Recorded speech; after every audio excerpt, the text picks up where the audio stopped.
আমার নাম মঈন।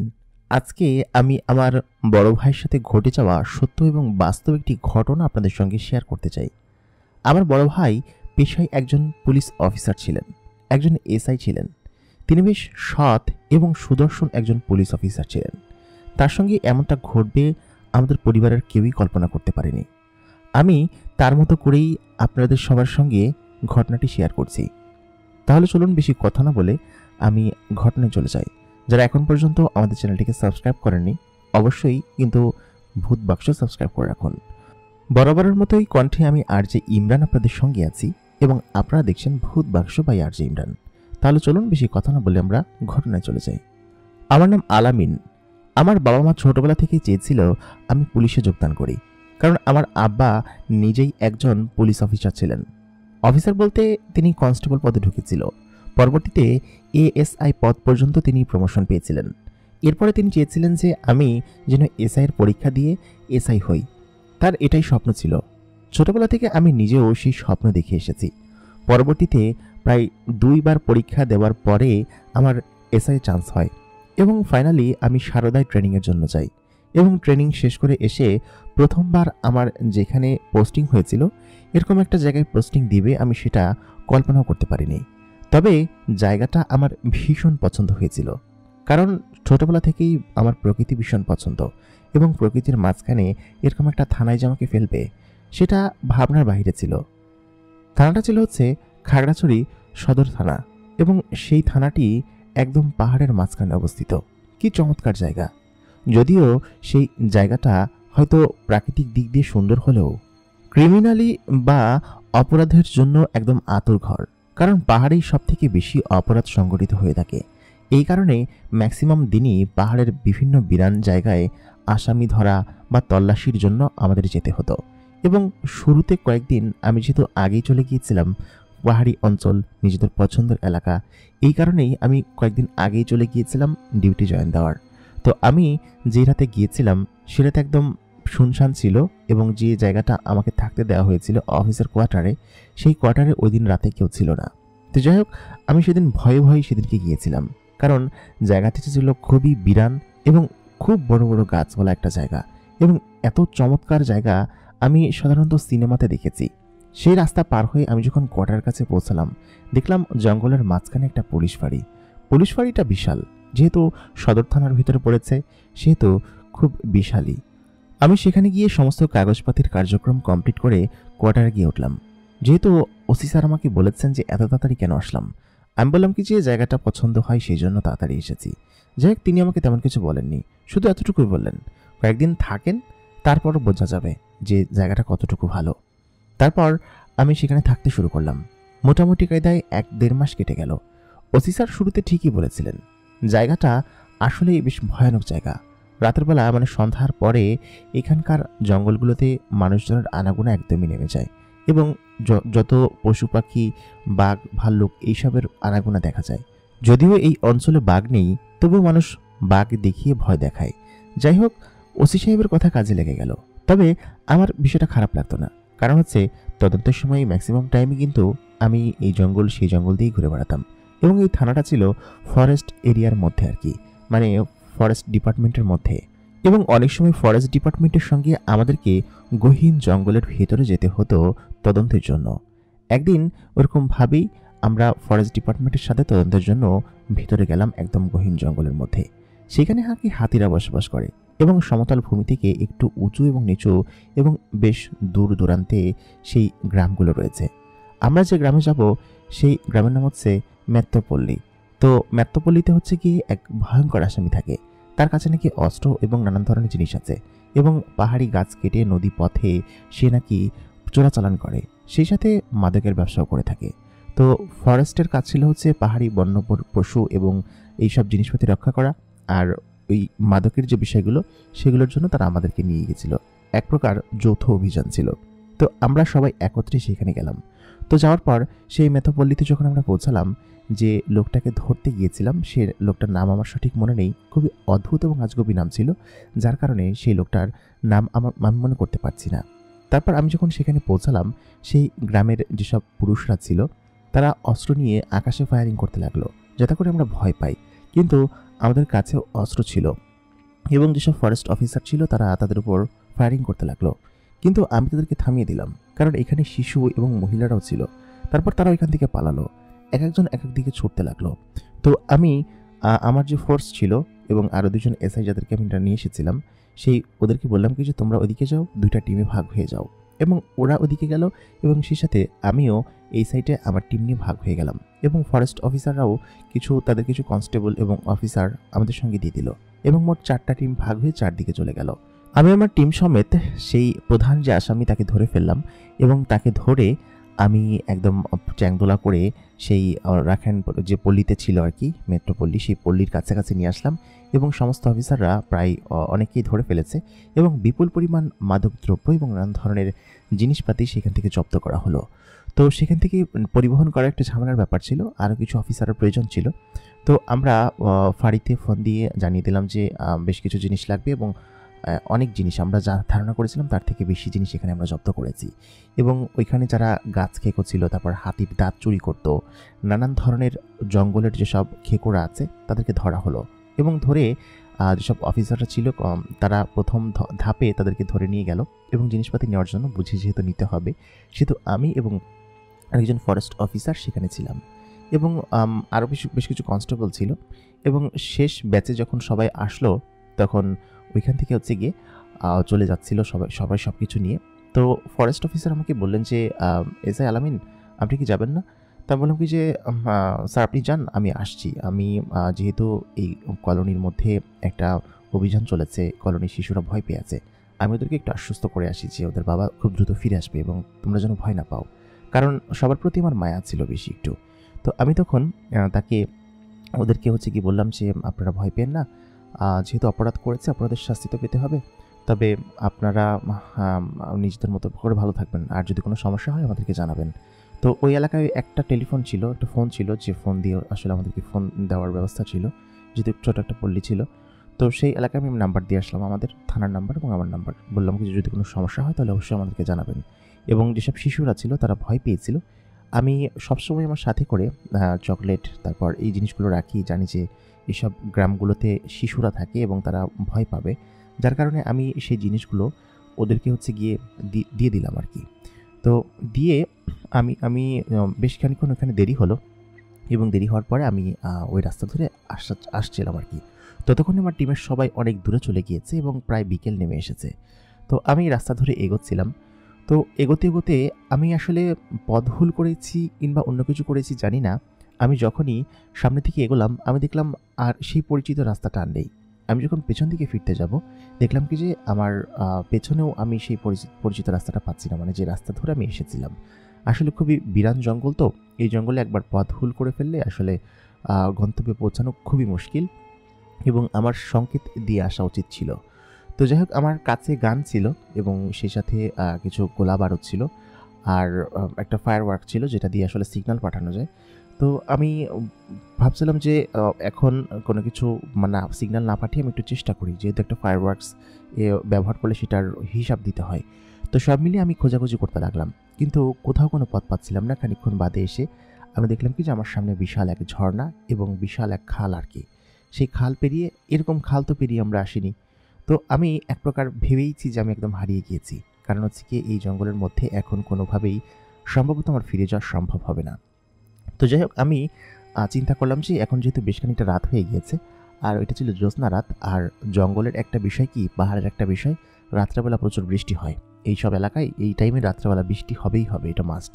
এবং কুয়াশা চারিদিকে ছেয়ে যায়, কুয়াশা বলতে একদম মেঘ আর কি। আমি ধরা যায় যে মেঘের ভিতরেই শুয়ে আছি, এরকম অবস্থা। তো এমতো অবস্থায় কিন্তু আমাকে এইখানে সার্ভাইভ করার জন্য যে কোনো কিছু একটা করতে হবে। তো আমি যে পাহাড়টা ছিল, যেদিক দিয়ে ঝর্ণাটা নামছিল, ওইটার পেছনে একটা ঢিবির মতো জায়গা আছে, যার উপরে বৃষ্টি নামলেও আমার গায়ে পড়বে না, এরকম একটা জায়গা। কিন্তু এই জায়গাটা স্যাঁতস্যাঁতে সেহেতু এই জায়গায় পোকামাকড় এইসবের আনাগোনা থাকবে, আমি সেটা ভাবলাম। তবে আরেকটু সামনে গিয়ে দেখলাম কি যে একটা গুহার মতো জায়গা এবং সেই জায়গাটা খুবই সুন্দর মতো জায়গা এবং একপাশে ফাঁকা এবং খুবই সুন্দর একটা জায়গা। এবং এইখান থেকে যে সামনের প্রকৃতি কত সুন্দর লাগবে সেটা আমি পরের দিন সকালবেলা উঠে বুঝেছি। তো আমি সঙ্গে সঙ্গেই গিয়ে ওই জায়গাটায় আগুন ধরালাম, যেহেতু আমার কাছে সব কিছু ছিল। আগুন জ্বালিয়ে আমি একটা শোয়ার মতো জায়গা করলাম, কাঠখড় দিয়ে সব কিছু দিয়ে একটা শোয়ার মতো জায়গা করলাম। তারপর আমি রাত্রেবেলা এখানে ঘুমিয়ে পড়লাম এবং রাত্রে আমার সঙ্গে অদ্ভুত ঘটনা ঘটলো। আমি ঘুম থেকে উঠে কয়েকবার আমার সামনে কোনো একটা মেয়েকে দাঁড়িয়ে থাকতে দেখেছি। যেমন আমি আমি ঘুমিয়ে আছি এখন, হঠাৎ করে আমার আচমকা ঘুম ভেঙে গেল। তো ঘুম ভেঙে আমি যখন চোখ মেললাম দেখলাম কি যে একটা মেয়ে আমার সামনে দাঁড়িয়ে আছে। আমি যখন উঠে বসি তখন সেই জিনিসটাকে আমার দেখি না। এরকম রাতে ৩-৪ বার হয়েছে। যেহেতু নতুন একটা জায়গা, এরকম জায়গায় তো ঘুম হওয়াটাও অস্বাভাবিক ব্যাপার। তো আমি রাত্রেবেলা কয়েকবার এরকম দেখেছি, তবে সেগুলোকে অগ্রাহ্য করে একটু ভয় পেয়েছিলাম, অগ্রাহ্য করে আমি ঘুমিয়ে পড়লাম। তো পরের দিন যখন সকাল হলো, সকালের ওই দৃশ্যটা দেখে সত্যি আমি আপনাদেরকে বোঝাতে পারবো না যে কী চমৎকার দৃশ্য। সামনে কুয়াশা, তারপর ঝর্ণা পড়ছে একদম আমার পাশ ঘেঁষে, পাখিরা উড়ে যাচ্ছে এবং কি সুন্দর এক প্রাকৃতিক পাহাড়। এটা দেখে আমার সত্যি এত পরিমাণ ভালো লাগছিল যে বলে বোঝানো সম্ভব না। এই হারানোটা বোধহয় তখন সার্থক হলো এবং পুরোপুরিভাবে সার্থক হলো যখন আমি ফেরার পথে এই ঘটনাটা আমার সঙ্গে ঘটল। আমি বুঝতে পারছিলাম যে এমতো অবস্থায় আমি হয়তো মেন রাস্তা খুঁজে পাওয়াটা মুশকিল হয়ে যাবে। সর্বপ্রথম কোনো একটা গ্রামকে খুঁজতে হবে, না হলে আমাকে থানায় পৌঁছানোটা অনেকটা কষ্টকর হয়ে যাবে।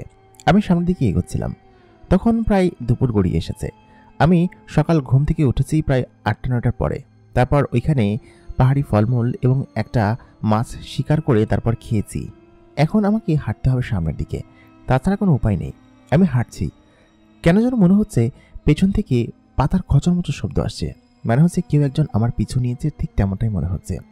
আমি পেছন দিকে ফিরে তাকালাম, কিন্তু কাউকে দেখতে পাচ্ছিলাম না। তবে আমি যখন হাঁটছিলাম তখন কেন যেন মনে হচ্ছিল যে কেউ আমার পেছন পেছন আসছে এবং আমি যখনই তাকাচ্ছি তখনই সে গাছের আড়ালে লুকিয়ে পড়ছে। আমি এবার অনেকটা সতর্কতার সামনে এগোতে শুরু করলাম।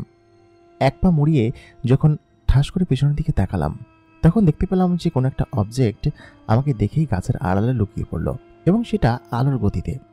আমি ঝড়ের গতিতে পেছনে তাকিয়েছি। এমত অবস্থায় সে এত দ্রুত আমার চোখের পলকে কিভাবে চলে গেল কিছুই বুঝতে পারলাম না। আমার মাথায় কিছু ঢুকছিল না, কারণ স্বাভাবিক মানুষের পক্ষে এমনটা করা মোটেই সম্ভব নয়। আমি বললাম কি যে কে ওখানে? তখন আমি আমার পিস্তলটা বের করে বললাম কি যে দ্রুত বেরিয়ে আসুন, না হলে কিন্তু ফায়ারিং করতে বাধ্য হব আমি। কিন্তু কেউ সেই গাছের আড়াল থেকে বের হচ্ছে না। আমি খানিকক্ষণ সামনে এগিয়ে গেলাম, গিয়ে যে গাছের আড়াল লুকিয়েছিল সেই গাছের আড়ালে আমি খুঁজতে লাগলাম। কিন্তু আশ্চর্যের বিষয়, আমি স্পষ্ট দেখেছি এই গাছের আড়ালেই লুকিয়েছে এবং এখান থেকে যে চলে যাবে সেটা কখনোই সম্ভব না, কারণ আমি তো নজরে রেখেছি। আমি উপরে খুঁজতে লাগলাম, কিন্তু ওপরেও আমি কাউকে দেখতে পেলাম না। আশ্চর্যের বিষয়। তারপর আমি আবার হাঁটতে লাগলাম। আমি সূর্যকে ফলো করছিলাম যে কোন দিকে গেলে আমি পাবো এবং আমি কোনো একটা লোকালয়ে পৌঁছাবো। এই অঞ্চলে পাহাড়ির অনেক লোকালয় আছে এবং একটা লোকালয়ে যদি পৌঁছাতে পারি তাহলে আমি মেন রাস্তা পর্যন্ত পৌঁছাতে পারবো। আমি বেশ খানিকক্ষণ খুঁজতে লাগলাম, কিন্তু কোথাও কিছু পাচ্ছিলাম না। যাই হোক, ওইখানে ওরকমভাবে খুঁজে আমি না পেয়ে সামনের দিকে এগিয়ে গেলাম। তারপর আমি যখন একটু একটু করে সামনের দিকে এগোচ্ছিলাম আবার আমি খেয়াল করলাম যে পেছন থেকে সেই মর্মর শব্দ আসছে। জায়গাটা পাতা দিয়ে ভরা ছিল এবং উঁচু নিচু জায়গা হবার কারণে আমি সাথে সাথে আমার পেছনে ঘুরে তাকালাম। দেখলাম কি যে দূরে কেউ একজন দাঁড়িয়ে আছে এবং তার মাথায় ঘোমটা টানা। দেখে মনে হচ্ছে কোনো পাহাড়ি মেয়ে। আমি সঙ্গে সঙ্গেই বলে উঠলাম যে আপনি কে? আমার মনের মধ্যে একটু স্বস্তির আশ্বাস ফিরল। তারপর সেই মেয়েটা চোখের পলকে আবার গায়েব হয়ে গেল। আমার মাথায় কিছু ঢুকছিল না, এরা কি মানুষ নাকি এলিয়েন? এরকম দ্রুত কিভাবে গায়েব হয়ে যায়? আমি সত্যিই এবার বিস্মিত হলাম এবং ভাবলাম যে এখানে থাকাটা আমার উচিত হবে না। নিশ্চয়ই এরা কোনো পাহাড়ি ভূত টুত হবে, এরকমটাই ভাবলাম। যদিও ভূত প্রেতে আমি খুব একটা বিশ্বাস করি না, তবে তার যাবার গতি দেখে সত্যি আমার বিস্ময়ে আর সেখানে থাকতে পারলাম না। আমি সঙ্গে সঙ্গেই ওপরের দিকে উঠে আসলাম। উঠে একটা সমতল জায়গা, সে সম্ভবত কোনো পাহাড়ের চূড়া এবং এইখান থেকে অন্যান্য গ্রাম দেখা যাবে সম্ভবত। আমি ওইখান থেকে একটা গাছে উঠে কোনো একটা গ্রাম দেখার চেষ্টা করছিলাম, দেখা যায় কিনা। আমি দেখলাম কিছু খুব দূরে একটা গ্রাম দেখা যাচ্ছে। মাঝখানের এই বড় দুইটা পাহাড় পার হলেই সম্ভবত বিকালের আগে আগে আমি এখানে পৌঁছে যাব। আর দেরি করলাম না, আমি এখান থেকে নেমে সঙ্গে সঙ্গে সেই পাহাড় বেয়ে নিচে নামতে লাগলাম এবং একটা দিক নির্দেশনা সেট করে নিলাম যে আমি এদিক দিয়ে গেলেই ওই পাহাড়ে আমি যেতে পারবো। তারপর আমি একটু একটু করে এগিয়ে যাচ্ছিলাম। খানিকটা দূরে যাবার পর পা পিছলে পাহাড় থেকে আমি সরাত করে নিচের দিকে পড়ে গেলাম। আমি বুঝতে পারছি যে আমি নিচের দিকে গড়িয়ে পড়ে যাচ্ছি। আমি অনেক কিছু ধরার চেষ্টা করলাম, কিন্তু কোনোভাবেই আমি আমার নিজেকে আর আটকে রাখতে পারলাম না। আমি গড়িয়ে কতখানি নিচে পড়েছি জানি না। তারপর একটা পাথরের সঙ্গে ধপাস করে আঘাত খেয়ে আমার আর কিছু মনে রইল না। আমার চোখ আস্তে আস্তে নিভে আসলো। আমার মনে হচ্ছিল যে এইবারই বোধহয় আমি শেষ এবং আমার আর মনে হয় নিস্তার নেই। আমি যখন চোখ বুজছিলাম, আমি দেখলাম একজোড়া পা আমার দিকে এগিয়ে আসছে। আমি শুধুমাত্র পাই দেখতে পাচ্ছিলাম এবং মনে হচ্ছিল সেই পায়ের মধ্যে একটা নূপুর পড়া আছে এবং সেই নূপুরওয়ালা পাটা আমার দিকে এগিয়ে আসছে। আমার শুধু এতটুকুই মনে আছে, তারপর আর কিচ্ছু মনে নেই। আমি কতক্ষণ ঘুমিয়েছি বা কতক্ষণ অজ্ঞান ছিলাম আমি জানি না। আমি তো ভেবেছিলাম যে আমি মারা গিয়েছি এবং এখানেই আমি পড়ে থাকবো কতদিন আমি তাও বলতে পারবো না। কিন্তু পরের দিন যখন আমার ঘুম ভাঙলো, আমি দেখতে পেলাম যে আমি একটা শুনশান জায়গায় বসিয়ে আছি এবং আমি যখন চোখ মেললাম দেখলাম ওপরে শুধুমাত্র গাছ আর গাছ এবং খুব বিশাল বড় গাছ এবং সেই গাছের ফাঁক দিয়ে আসমানে জ্যোৎস্না দেখা যাচ্ছে। আমি ভেবেছিলাম হয়তো সকালবেলা ঘুম ভেঙেছে আমার, কিন্তু আসমানের জ্যোৎস্নার দিকে তাকিয়ে আমি আর নড়াচড়া করতে পারছিলাম না, কারণ আমি আঘাত পেয়ে শরীরের বেশ কয়েকটা জায়গায় বেশ খানিকটা চোট এসেছে এবং আমি হাতও নাড়াতে পারছিলাম না।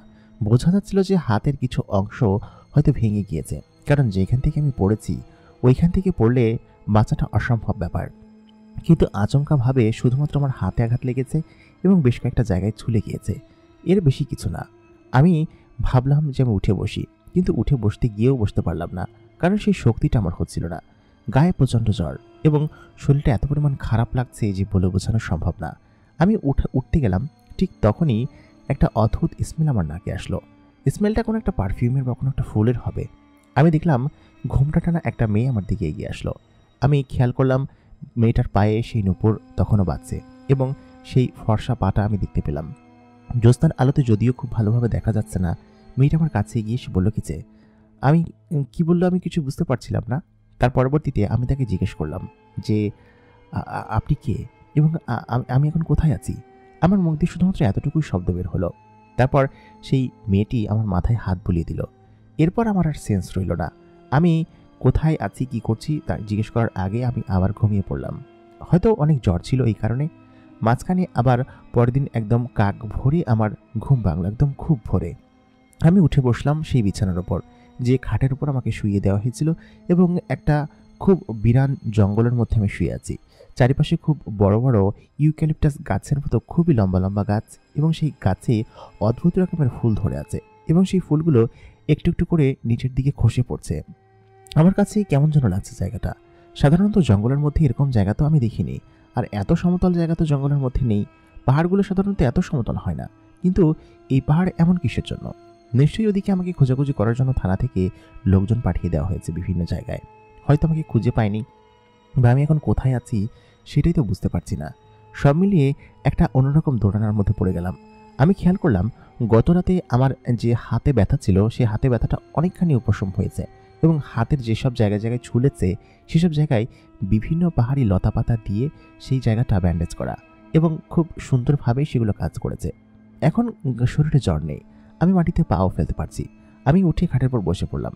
বেশ খানিকটা খারাপ লাগছে এবং মাথা ধরা ধরা হয়ে আছে। খানিকক্ষণ বাদে আমি খেয়াল করলাম আমার পেছন সাইডে একটা ছোট্ট কুড়িঘর টাইপের জায়গা আছে এবং সেই ঘরটা দেখতেও খুবই অদ্ভুত। ঘরটা কুড়িঘরের মতো দেখতে হলেও ঘরের চালাগুলো একদম এবড়ো থেবড়ো, চারকোনা এবং গোল আকৃতির, এবং সেই ঘরে প্রচুর পরিমাণ ছোট ছোট জানলা রয়েছে এবং যে ঘরের যে দরজাটা সেই দরজাটা গোলাকৃতির আর কি। এবং সাধারণত আমাদের ওইখানকার ঘরগুলো জানলাগুলো চারকোনা চা হয়, কিন্তু এগুলো একদম গোলাকৃতির। এই ঘরগুলো দেখে সত্যি আমার খুবই অদ্ভুত লাগলো এবং অনেকটা মাশরুমের মতো দেখতে। আমার কাছে মানে মাশরুম বলতে ব্যাঙের ছাতা দেখেছেন কখনো? ঠিক ওরকম দেখতে লাগছিল আর কি ঘরটা, যদিও সেটা ব্যাঙের ছাতা না। তারপর সেই ঘর থেকে একটা অদ্ভুত সুন্দরী দেখতে মেয়ে বেরিয়ে আসলো এবং আমি খেয়াল করলাম সেই মেয়ের পায়ে সেই নুপুরটা পড়া। তার মানে এই মেয়েটি কালকে আমাকে বাঁচিয়ে নিয়ে এসেছে। আমি মেয়েটিকে জিজ্ঞেস করলাম যে আপনি কে?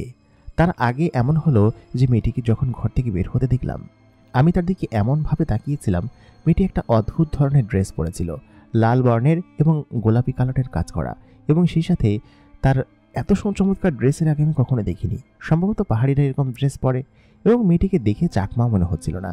মনে হচ্ছিল যে সৃষ্টিকর্তা যেন নিজের হাতে এই মেয়েটিকে তৈরি করেছে, নিজের হাতে সৃষ্টি করেছে। সেই মেয়েটি আমার দিকে এগিয়ে আসলো। এগিয়ে এসে কোনো একটা ভাষায় আমাকে কিছু একটা বলতে লাগলো। আমি তখন বললাম, আমি আপনার ভাষা বুঝতে পারছি না, আপনি কি বলছেন? আপনি কি বাংলা জানেন? তখন মেয়েটি বলল কি যে হ্যাঁ আমি জানি, তবে আপনি এই জঙ্গলের ভিতরে কি করছেন বলুন তো? মেয়েটির মুখে বাংলা শুনে এবার সত্যি আমি খানিকটা আশ্বস্ত হলাম যে মেয়েটি অন্ততপক্ষে বাংলা বলতে পারে এবং আমাকে অন্ততপক্ষে লোকালয়ে পৌঁছে দিতে পারবে। আমি তখন বললাম, আপনাকে অসংখ্য ধন্যবাদ। কালকে যদি আপনি আমাকে সাহায্য না করতেন তখন হয়তো আমি আজকে কোথাও একটা জায়গায় মরে পড়ে থাকতাম। মেয়েটি তখন বলল কি যে, কালকে আপনি বিগত 1 সপ্তাহ যাবৎ এখানে পড়ে আছেন এবং আপনাকে বিগত 1 সপ্তাহ যাবৎ আমি সেবা করছি। আপনার শরীর এখন অনেকটা সুস্থ। আপনি এতদিন পরে জ্ঞান ফিরেছে আপনার, সেটা ভেবেই আমার মনে হচ্ছিল যে আপনার যদি কিছু হয়ে যায়, এইটা ভেবে খুব খারাপ লাগছিল। কিন্তু না, আপনি খানিকটা সুস্থ হয়েও উঠেছেন। তখন সেখানে ওই মেয়েটার আরেকটা বান্ধবী আসলো এবং সেই মেয়েটা ওকে ডেকে নিয়ে গেল।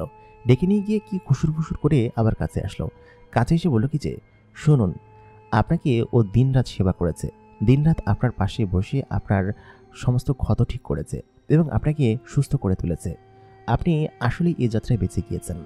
আমি তখন বললাম কি যে, আপনাদেরকে যে কি বলে ধন্যবাদ দিব সেটা বলে বোঝানো সম্ভব না।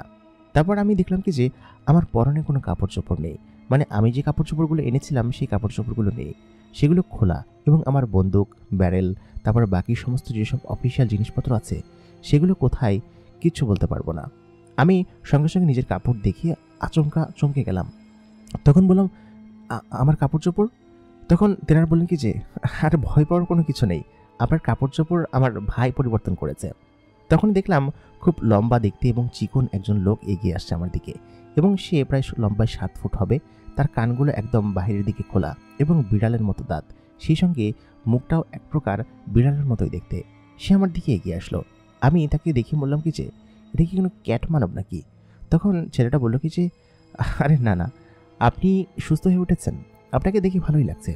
তখন ওই ছেলেটা ওর বোনকে বলল কি যে, তুই ভেতরে যা, আমি দেখছি, তুই অনেক কষ্ট করেছিস ওনাকে সুস্থ করার জন্য। আমি তখন বললাম যে, আসলে আপনারা কারা? আপনাদের দেখতে স্বাভাবিক মানুষের থেকে একটু ভিন্ন রকমের এবং মেয়েটির কানগুলো ওর ভাইয়ের মতো বাইরের দিকে একটু বের করা আর কি, একটু খাড়া খাড়া এবং দাঁতগুলোও কেমন সুন্দর ছোট ছোট আর কি, বিড়ালের দাঁতের মতো। আমি তখন এই কথা বললেই ছেলেটি বলল কি যে, আপনার এত কিছু ভাবতে হবে না, আপনি আমাদের এখানে এসেছেন, আপনি আমাদের এখানের আত্মীয়, এখন আমাদের আমাদের মেহমান। আপনি রেস্ট করুন, পুরোপুরি সুস্থ হলে আপনাকে আপনার দুনিয়ায় নামিয়ে দিয়ে আসবো, আপনার জগতে নামিয়ে দিয়ে আসবো, আপনি যেখানে থাকেন, আপনি চিন্তা করবেন না। আমি তখন বললাম, আপনাদের কথা কিছুই বুঝতে পারছি না, আপনারা কি এই পাহাড়ের আদিবাসী? তখন উনি বললেন কি যে, কই পাহাড়, এটা তো আমাদের অঞ্চল এবং আপনাকে এখানে নিয়ে আসা হয়েছে। ছেলেটার কথা আসলে খুবই অদ্ভুত ছিল। আমি হালকা হালকা পা মেলতে লাগলাম। পায়ের ভিতরে বেশ খানিকটা মোচ এসেছিল, কিন্তু সেই মোচটা ওই মেয়েটা নাকি পুরো 1 সপ্তাহ যাবত আমার পা টিপে সেটা ঠিক করেছে। কি অদ্ভুত বিষয়, একটা অপরিচিত মেয়ে এত সুন্দর এবং সেই মেয়েটা এই কয়েকদিন ধরে আমাকে সেবা যত্ন করে সুস্থ করে তুলেছে। সত্যিই তো অবাক করার মতো বিষয় এবং এত অবাক করার মতো বিষয় যে আমি বলতে পারবো না। আজ পর্যন্ত কোনো কেউ আমাকে এরকমভাবে অবাক করেনি। আমি সব মিলিয়ে চমকে গেলাম।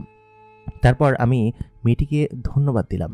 মেয়েটি তখন তার কুটিরের পাশে বসেই তার বান্ধবীর সঙ্গে গল্প করছিল। আমি বললাম কি যে, আপনাকে অনেক ধন্যবাদ, আপনি আমার এত বড় উপকার করেছেন, এই উপকারের প্রতিদিন আমি আপনাকে কিভাবে দিব সেটা আমি বুঝতে পারছি না। মেয়েটি তখন বলল, আপনি যেদিন এই জঙ্গলে প্রথমবার এসেছিলেন সেদিন থেকে আমি আপনাকে দেখেছি এবং আপনি ওই যে বন্দুক বের করলেন না জঙ্গলের ভেতরে, আপনাকে এখানে দেখে সত্যি সেদিন আমার খটকা লেগেছিল এবং মনে হয়েছিল আপনি সম্ভবত অন্য কোনো গ্রহের প্রাণী। কিন্তু যখন একটু একটু আপনাকে অবজার্ভ করলাম তখন বুঝতে পারলাম। তখন ওই মেয়েটি বলল কি যে না না কিছু না, মানে ওর বান্ধবী থামিয়ে দিয়ে বলল, না না কিছু না, আপনি যান এখান থেকে, আমরা একটু গল্প করছি। তারপর আমি ওইখান থেকে বেরিয়ে আসলাম। বেরিয়ে এসে আমি চারপাশটা ঘুরে ঘুরে দেখতে লাগলাম। আমি দেখতে পেলাম যে এই জায়গাটা একদম স্বর্গের থেকেও সুন্দর, এত চমৎকার জায়গা যে আমি বলে বোঝাতে পারবো না। সব মিলিয়ে আমার যেন মনে হচ্ছিল আমি স্বর্গের ভিতরে চলে এসেছি। চারিদিকে সুন্দর ফুলের বাগান এবং সমতল জায়গা, কোথাও কোনো পাহাড়ের চিহ্ন নেই এবং শুধুমাত্র বিরান জঙ্গল আর জঙ্গল এবং সেই সাথে কিছু দূর পরপর ছোট ছোট একটি গ্রাম, একটি ঘর এবং ফুলের বাগান। এরকম জায়গাগুলো সাধারণত নর্থ আলাস্কা, তারপর ওই জাতীয় জায়গা যেখানে ড্যাফোডিল ফুল হয় ওরকম জায়গায় দেখেছি। বিশাল এক ফুলের বাগানের মধ্যে একটি ঘর এবং একটু জঙ্গল, আবার একটি ঘর এবং পাশেই সমুদ্র। এত সুন্দর জায়গা, আমি সত্যিই পাগল হয়ে যাচ্ছিলাম। যাই হোক, ঘোরাঘুরি শেষে ওদিন সন্ধ্যার দিকে আমি বাসায় আসলাম। আমার শরীরটা বেশ খানিকটা ক্লান্ত লাগছিল। এবং ক্লান্তিময় অবস্থায় আমি সেই ঘরের ভিতরে যাওয়ার পরে ওনারা আমাকে খেতে দিল এবং এক ধরনের মাংস আমাকে খেতে দিল, তাতে লবণ ঝাল কিচ্ছু হয়নি। সাধারণত ওরা নাকি এই ধরনের খাবারই খায়, একদম মশলাবিহীন। একটা হরিণের মাংস আমি মুখে দিয়ে প্রথমে টের পাইনি, তবে প্রথমে লবণ ঝাল ছাড়া খেতে একটু আল্লাহ আল্লাহ লাগছিল, তবে পরবর্তীতে দেখলাম কি যে ভালোই টেস্টি হয়েছে এবং ওরা নাকি এইসব খাবারই খায়। এবং খানিকক্ষণ বাদে খেয়াল করলাম ওই মেয়েটির যে মা ছিল সেই মা আসলো। ওরা সম্ভবত কাজে গিয়েছিল বা কোথাও গিয়েছিল। এরা এই দুই ভাই বোন এবং মা মিলে এখানে থাকে এবং এই গ্রামে এরকমভাবেই সকলের বসবাস। ওনারা বলেছে যে আমি পুরোপুরি সুস্থ না হলে আমাকে নাকি দিয়ে আসতে পারবে না এবং কয়েকদিনের ভেতরেই সুস্থ হয়ে যাবে, আর 1 সপ্তাহ এখানে থাকার জন্য অনুরোধ করেছে আমাকে। আমি বললাম কি যে আপনারা আমার এত বড় উপকার করেছেন, আমার প্রাণ বাঁচিয়েছেন, 1 সপ্তাহ কেন, আপনারা যা বলবেন আমরা সেটা করতেই রাজি আছি। তারপর ওনারা সকলে খুশি হয়ে গেল, বলল কি যে আপনি আমাদের মেহমান, আপনি আমাদের সঙ্গে থাকুন, সমস্যা নেই, যতদিন ইচ্ছা ততদিন থাকতে পারেন। ওই দিন আমি ঘুমিয়ে পড়লাম এবং ওরা অদ্ভুত একটা জিনিসের মধ্যে ঘুমায়। সেটা হচ্ছে আমরা যেটাকে ওই যে চাটাই বলি, ওই চাটাই একটা গাছের ভিতরে পেতে দেওয়া এবং 4টা গাছের মাঝখানে ওই চাটাই দেওয়া, এবং সেই চাটাইটাও অদ্ভুত, খুব সুন্দরভাবে অ্যাডজাস্ট হয়ে যায় শরীরের সঙ্গে এবং এক প্রকার ফ্লেক্সিবল জিনিস, খুব চমৎকার খাট। আমি সেই খাটের ভিতর শুয়ে খুব শান্তিময় ঘুম হলো আমার। কিন্তু এই কয়েকদিন আমাকে যে খাটের ভিতরে শোয়ানো ছিল সেটা ছিল একটা বেতের খাট, এবং সেই খাটের উপর শোয়ালে নাকি রোগী তাড়াতাড়ি সুস্থ হয়ে যায়, এটা ওদের এখানকার যে বৈদ্য ছিল যে আমাকে দেখতে এসেছিল ওনাদের নাকি ভাষ্য আর কি। যাই হোক, আমি পরের দিন সকালবেলা ঘুম থেকে উঠলাম, আমাকে নাস্তায় বিভিন্ন ফলমূল এবং মিষ্টান্ন জিনিস খেতে দেওয়া হলো। জিনিসগুলো খুবই সুস্বাদু ছিল এবং যেসব ফল দিল এর একটা ফলও এর আগে আমি জীবনে কোনোদিন চোখেও দেখিনি, খাইও নি। আমার শুধু চিন্তা হচ্ছিল যে অফিস থেকে আমাকে কি মৃতই ঘোষণা করে দিল নাকি, কারণ কতদিন হয়েছে এখানে এসেছে আমি জানি না, তবে ওদের ভাষ্য মতে প্রায় 8-9 দিন হয়ে গিয়েছে আমি এখানে এসেছি। এত কম দিনে হয়তো ওরকম কোনো কিছু করবে না, তবে ওরা খোঁজ খবর নিশ্চয়ই চালিয়ে যাবে। যাই হোক, আমি সেখানে ওর সাথে ওরকমভাবে থাকতে লাগলাম এবং ওই মেয়েটাকে আমি সকালবেলা উঠে যখন খাবার দিল বললাম কি যে আপনাদের খাবার তো খুব সুন্দর হয়েছে এবং এত চমৎকার খাবার আপনারা বানান। তখন ওই মেয়েটার বান্ধবী বলল কি যে এটা ওই বানিয়েছে, সুন্দর হয়েছে না। তারপর আমি বললাম কি যে আপনাদের জায়গাটা খুব সুন্দর, আমাকে একটু ঘুরতে নিয়ে যাবেন। মেয়েটা তখন বলল কি যে আপনি কোথায় যাবেন, চলুন, সমস্যা নেই, আমি তো সারাদিন এখানেই বসে থাকি, আপনাকে যদি ঘুরতে নিয়ে যাই আমি আনন্দিত বোধ করব। তারপর আমি এবং সেই মেয়েটি সামনের দিকে এগিয়ে গেলাম এবং ও আমাকে সমস্ত কিছু ঘুরিয়ে ঘুরিয়ে দেখাচ্ছিল। আমি তখন বললাম যে আপনারা বাংলা ভাষা পারেন, বিষয়টা না আমার কাছে খুব বিস্ময় লাগছে, কারণ এই রাখাইনপল্লী বা এইসব অঞ্চলে যেসব জায়গায় আমি ঘুরেছি ম্যাক্সিমাম ওরা বাংলা বলতে পারে না, কিন্তু আপনি। তখন ওরা বলল কি যে আপনি সম্ভবত ভুল করছেন, আর আমাদের বিশেষ একটা ট্যালেন্ট আছে, সেটা হচ্ছে আমরা যে অঞ্চলে থাকি এবং যাদের ভাষা একবার শুনি তাদের ভাষা মুখস্থ করতে আমাদের খুব বেশি সময় লাগে না, আমরা এই বিষয়গুলো খুব সুন্দরতার সাথে করে থাকি। আমি বললাম কি যে সত্যি আপনারা খুব ট্যালেন্টেড, আপনারা যে স্থানে থাকেন কি চমৎকার জায়গা, তাই না। সব মিলিয়ে আমার এত ভালো লাগলো জায়গাটা যে আমি শুধুমাত্র প্রশংসাই করে গেলাম। খানিকক্ষণ বাদে একটা খুব সুন্দর ফুল যেখানে থাকে এবং ফুলের স্থান, সেই স্থানে আমি চলে গেলাম এবং সেখানে যাওয়ার পর আমি বললাম কি যে আপনাকে সত্যিই খুব সুন্দর লাগছে। আমি আমার সঙ্গে করে আমার সনি এরিকসন, ওই টাইমের যে ফোনগুলো ছিল সনি এরিকসন নামে একটা ফোন ছিল এবং খুবই দামি ফোন ছিল এবং সেটাতে ছবি তোলা যেত। আমি সনি এরিকসন ফোনে ছবি আমার সঙ্গে করে নিয়ে আসছিলাম। নিয়ে আসার পরে আমি বললাম কিছু আপনি এখানে বসুন, এই ফুলের সঙ্গে আপনার একটা ছবি তুলে দিই। তো আমি এই কথা বলার পর বললো কি যে এই জিনিসটা কি। আমি তখন বললাম এটা হচ্ছে একটা মোবাইল ফোন এবং এটা দিয়ে ছবি তোলা যায়, কথা বলা যায় দূরে কারোর সঙ্গে। তখন ও এই জিনিসটা উল্টে পাল্টে দেখে অবাক হচ্ছিল। এই জিনিসে নেটওয়ার্ক নেই এবং চার্জ এখনও আছে, সেটাই কপাল। এখানে তো বিদ্যুতের সুবিধাও নেই, তবে নেটওয়ার্ক থাকলে হয়তো আমি ফোন করতে পারতাম। অনেকবার চেষ্টা করেছি কিন্তু কোনোভাবেই নেটওয়ার্ক কোনো হদিশ পাচ্ছিলাম না। আমার কাছে যদি একটা স্যাটেলাইট ফোন থাকতো তাহলে হয়তো ওরা খুঁজে পেত আমাকে। আমি ওকে এইসবই বোঝাচ্ছিলাম কিন্তু ও ওইসব কিছু বোঝে না। আমি বললাম আচ্ছা ঠিক আছে, বুঝতে হবে না। আমি যখন মেয়েটার ছবি তোলার জন্য তাকে ওখানে বসালাম এবং ছবিটা তুলতে গেলাম, আমি খেয়াল করলাম মেয়েটাই শুধু নেই ওইখানে, কিন্তু সেই ফুল টুল সব কিছু আছে। আমি সত্যি অবাক হলাম, আমার অবাকের শেষ রইল না। মেয়েটাকে আমি বললাম কি যে এটা কি সত্যি, এটা কিভাবে সম্ভব, এই ছবিটার ভিতরে আপনি কই, আপনাকে তো দেখা যাচ্ছে না কোথাও। তখন সেই মেয়েটি বলল কি যে কই, ওই যে দেখা যাচ্ছে। আমি আচমকা ছবির দিকে তাকিয়ে দেখি সত্যি সত্যি তো এবার দেখা যাচ্ছে।